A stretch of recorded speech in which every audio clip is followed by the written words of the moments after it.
I've always known her as Apache Junction Jane Doe. It's the kind of name they write movies about. It sort of has a 70s feel to it, right? 70s.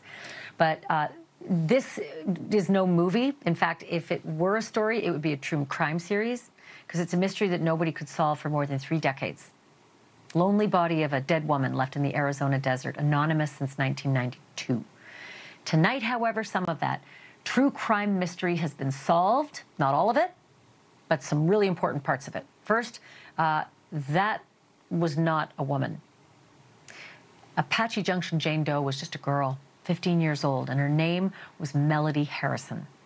Melody's family reported her missing as soon as school got out in June of 1992, but as time went on, and every so often there was a sighting of her, her family actually thought she was a runaway who just didn't want to be found. And a few years later, they actually removed her from the missing persons database. So then, you know, as time passed, they tried a few identifications using DNA, didn't work. But then forensic genealogy actually did. And the badly decomposed remains that had kept the investigators guessing since August the 6th, 1992, were indeed Melody Harrison's. You know, that's hard, right? Because that's hard for a family. They gotta put that together, and they've got to decide how they want to cope with that. Did they think they were going to see her again? They didn't. They did. They actually thought they were going to see her again. So this was really tough for them. As it happens, that investigators actually figured that it might actually be 2 serial killers who were at work in that area at the time. Brian Patrick Miller called himself the Arizona Zombie Hunter. He drove around in a decommissioned cop car. He even had a Facebook page dedicated to his obsession with horror. He was convicted of killing 2 Phoenix women, one of whom he decapitated. The other guy, Scott Lair, was known as the Babyseat Rapist because his surviving victim said that he had a child's car seat neatly affixed in the back of his car. Lair was convicted of murdering 3 women, also charged with several rapes of women as young as 10. Ugh.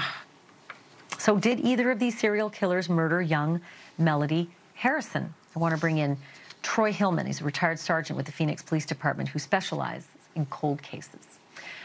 Troy, what are the odds that these 2 serial killers might have actually been responsible for Melody's death? I would say highly likely, because they were both operating during that time frame. But is that it? I mean, would they have had more information that could tie Melody to these 2 serial killers? I mean, I know that the condition of her body was bad. She'd been in the desert.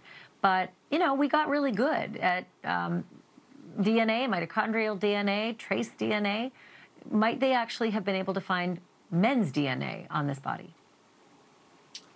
That's possible. It does. With every day going by, a body, as you know, degrades, and so does the intense desert temperatures. So that'll degrade evidence. So it really just depends. And there's just a host of things that could have happened over time to just make this a really tough case. So yeah, there definitely could be these 2 guys, and it could be someone that law enforcement doesn't know about yet. I'm looking at her picture. Now we can, right? She was 15. Obviously, her family had some pictures before she disappeared and was murdered. But next to the sketch, I mean, she's a dead ringer for that sketch. They did a really good job. If our control room can pop the sketch up as well, that is really amazing, the similarities between the 2 girls. I do want to ask you, would the next step be for the investigators today to ask the killers? I mean, they're on death row. What do they have to lose, right? Would that be the right thing, or is that the last-ditch effort to go to the killers themselves? That would probably be a last-ditch effort, I guess, at this point. There are a number of legal loopholes that they would have to jump through just to get access, and then there has to be willingness. Certainly, if they come forward with that information, that would be great. But yeah, that would be one, I guess, avenue that they could pursue, but they're going to look at other things first. Do we assume that these 2 men have other unknown victims yet to be unearthed? I know a lot more about Brian Patrick Miller because my team hunted him and actually arrested him. And I would say yes, he started fantasizing about brutally dismembering and doing all kinds of awful things to women in his teenage years, and has a history of violence. And from what my understanding is, reading about Mr. Scott Lair, he also has a intense streak of violence against women. So yeah, it's entirely possible.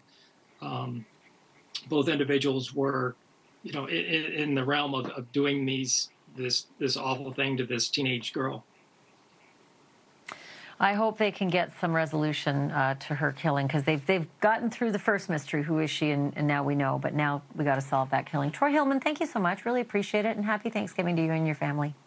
Thank you. Same as well. Thank you for watching. Go to newsnationnow.com to find NewsNation on your television provider, and don't forget to click the red subscribe button below to get more of NewsNation's fact-driven, unbiased coverage.